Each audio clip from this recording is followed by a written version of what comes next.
Manila doesn't really sleep. Even at 3 a.m., you'll still hear tricycles growling somewhere, dogs barking at nothing, and karaoke from a bar that should have closed hours ago. That noise, it makes you feel safe, like no matter what, someone's still awake. That's what I used to believe, until the night the noise stopped. I live in a small apartment in Makati, the kind wedged between glass towers and squatters' rooftops. If I lean out my window, I can see the tin roofs across the alley, close enough that if I threw a coin, it'd land there. Around 2 months ago, a woman moved into the building across from mine. Pretty, quiet, probably in her 30s. I'd see her watering plants on her balcony at night. Always late, around midnight. Sometimes she'd wave.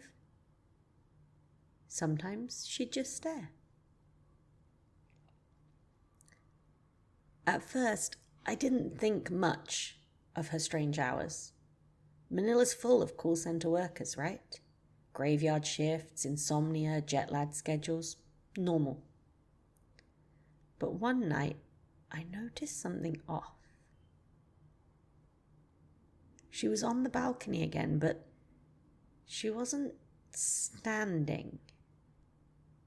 She was crouched on the railing, barefoot, balancing like it was nothing. Her hair was loose and long, almost touching the floor, and she tilted her head upward, and I swear her face looked wrong. Too pale, too long, like her mouth stretched too far when she smiled. And I blinked. And she was gone. The next morning, I told the barangay tanod outside about it, and he laughed. Baka adik lang yang sir, he said, probably just high. I wanted to believe that. But that night, I woke up to wings. Not bird wings. These were heavy, leathery, slow, like a wet towel flapping. I peeked through the blinds and saw a shadow moving across the rooftop, across mine. A human shape, split from the waist. Half of it was missing. It crawled towards the edge, dragging itself, and then it lifted off. By dawn, the city woke up again. Jeepneys rumbled, vendors yelled Tahoe, everything looked normal. I almost convinced myself I dreamed it. Then I saw the headlines on Facebook. Body found in Makati Alley, upper half missing. The location tag was less than 2 streets away from my building. That's when I bought garlic, salt, and a rosary. Old habits die hard, I guess. Last night, the noise stopped again.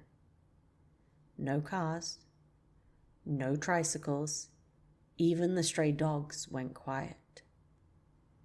The air felt heavy, like the city was holding its breath. Then, a tap on my window. Just one.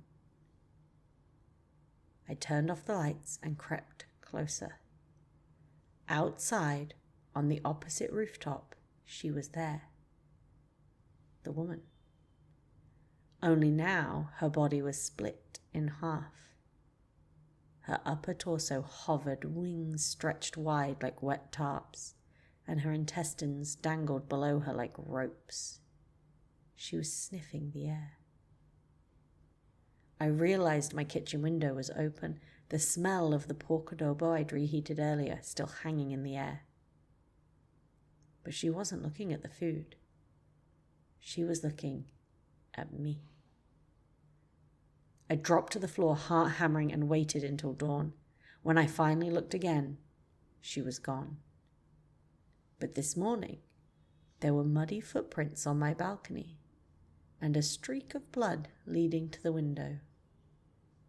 Now, every night, I keep the lights on, Garlic strung across the window frame and salt at every corner. Because here's the thing no one tells you about Manila. The city's lights don't chase away the dark. They just make it easier for something watching you to hide in plain sight.